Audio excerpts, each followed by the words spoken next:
Howdy folks, and welcome back to another episode of Making Fakemon, based on a region, what's based on cartoons and the world's cultures all mashed into a thing. Now last time I made 5 new bug Pokemon. You can watch that if you want to. It's not that great, granted, and I do ramble for like 30 whole minutes, but still, it's there if you want it. And before even that, I made 2 videos where I just showed off a bunch of pre-made designs, what I did for this hypothetical region.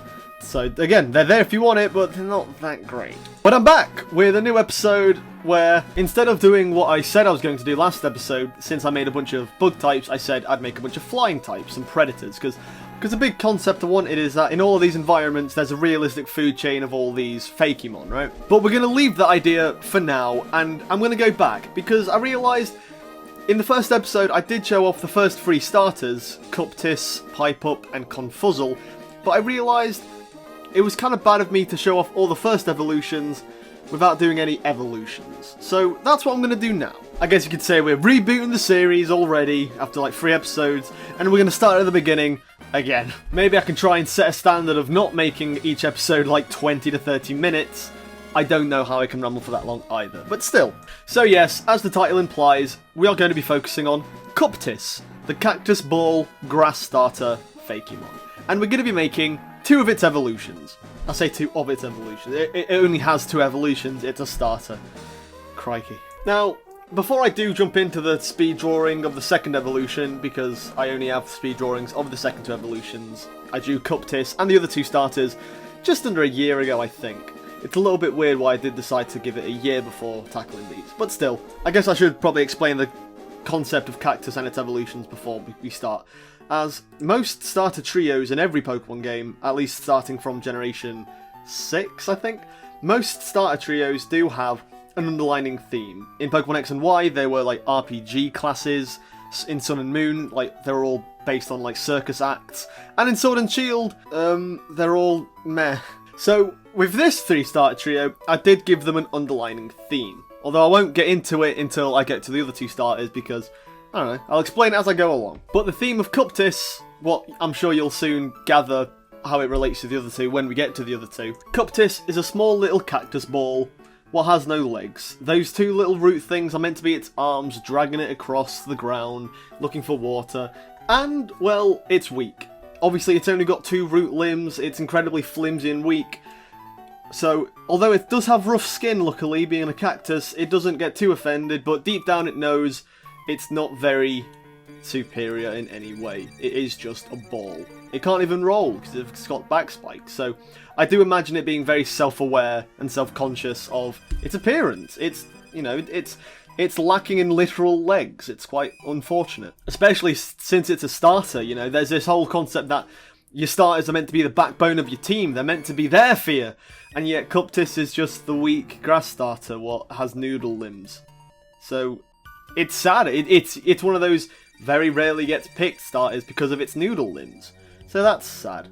Now, you could argue it could just wallow and be sad, but Cooptus, by nature, being a Fakemon, is a fighter. It can't just give up. So what does it do when it has really noodly limbs and no legs? Well, it gets to crafting. Now, cactuses, or cacti, they don't normally shed. If your cactus is shedding, call a cactus doctor. However, there's a term cactus scabbing, what I'm kind of using here, is where cactuses, I think they do kind of flake and shed a little bit their old skin when there's a drought, or when they're not getting any water. Now, since Cooptus is defined to train its roots as arms instead of, you know, weird little leg things what just kind of scrape it along the floor, it's trying to use them for fists now. Well, he's not putting them in the ground anymore, because the whole point is that he digs his arms, he burrows them near ponds to absorb water. But now that he's too busy trying to punch them and train them, he's not getting enough water, so his skin is shedding a lot. Plus, as a middle form starter, there's usually meant to be this kind of baby, teenager, adult thing, and since he's a teenager anyway, he's going to be all greasy and angsty or whatever, so he's shedding his skin, what he luckily fashions into little bootsies. He makes his own prosthetic legs out of his own dying cactus flesh. It's a little bit gross, but at this point, they'll do anything to be respected as normal Fakemon and not just be mocked for not having any legs. So he makes his own legs. And hey, at least his arm training paid off as well, as he finally now has some proper, strong little cactus limbs. Yes, one is stronger than the other, one is a lot smaller than the other, and it is still a bit wonky and awkward, but he's training, he's putting the work in, and it's paying off. That's nice. So, this new Fakemon is called Prothectus, which is a mix between prosthetic limbs, which are his boots, and cactus. Prothectus. Now, one of the biggest problems I have with any evolutions, at least when I'm making my own, is it's very hard to just fall into that trap of making the evolutions bigger with more things on them. And sadly, this evolution kinda is just like Cooptus with arms and legs. Which, yeah, I definitely struggled with that a little bit, yeah. And especially with, I wanted to tell a story with this evolution of a weak kid, you know, training to get stronger and even making his own prosthetic legs.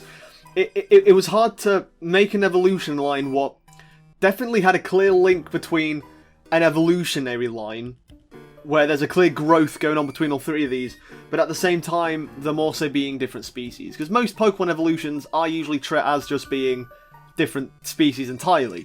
But I guess in this Fakemon Cidalmon world, evolutions are meant to be the same family, just... I guess I think that the thing what I did to explain it the last episode was where when a Cidalmon gets too much experience, their body can't handle it, so it just has to grow into something bigger. I guess that's how it works in this world. Regardless, though, that's Prothectus, the prosthetic-limbed Cactusmon with gross limbs what don't fully work. He's a little bit wobbly, but hey, he's getting there. But if you know Pokemon, you'll know that the evolutionary line does not end there. Prothectus has one more line of evolving to go through. Before we do get into it though, you're going to notice in the speed art I do struggle with this final evolution a lot. Because, well, there's a lot of cactus monsters in pop culture from a lot of different things. Be it Digimon, Pokemon itself, Yu-Gi-Oh!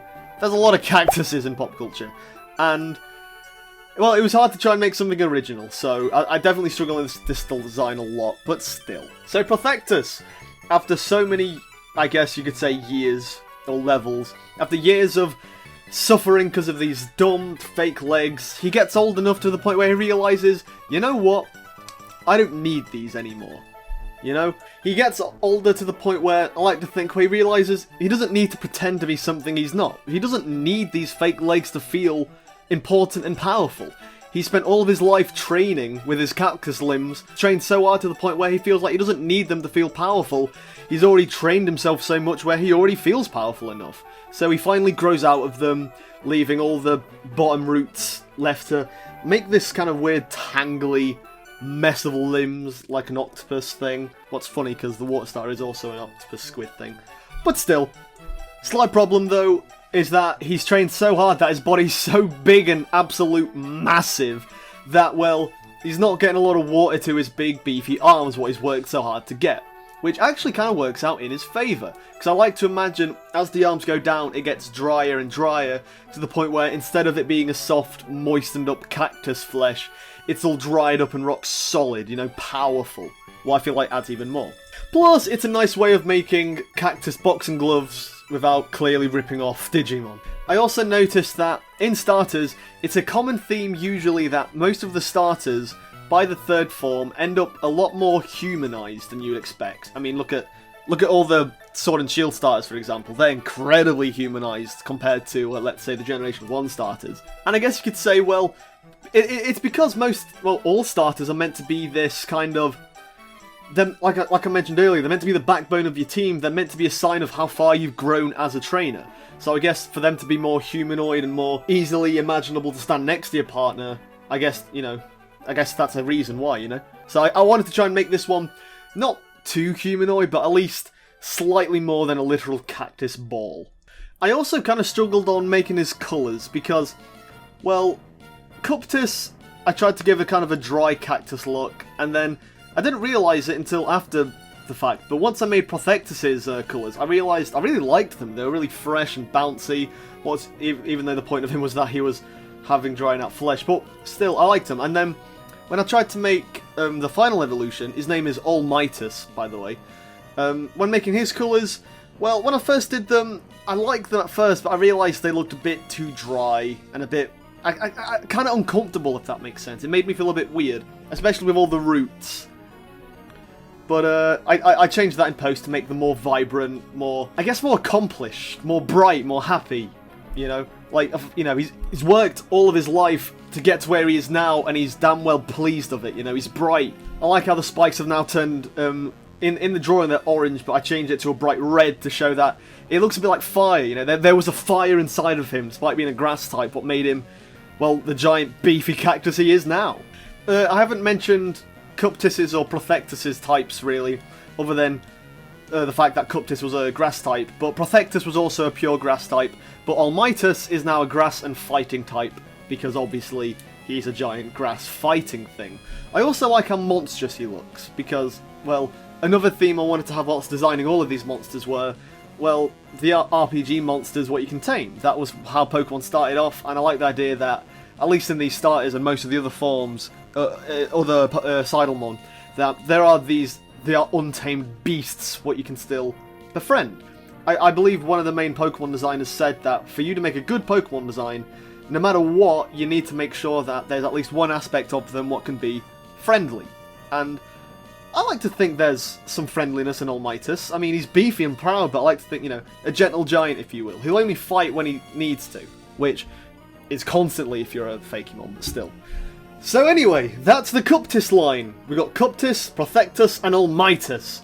We've got a kid born with an impairment, no legs, and, well, yeah, he was sad about it at first, but he worked hard enough to make himself some fake ones, and, well, he grew up realising that he didn't need them to begin with, and that he should have been proud being who he is. He started as an awkward kid, a struggling teenager, and now he's a proud adult. Awesome. Well, you know, it's objective. You might not like it. If you don't, feel free to let me know. But still, so that was the first new reboot Fakemon thing. I don't know what I'm doing. So that was the first Grass Starter Evolutionary line.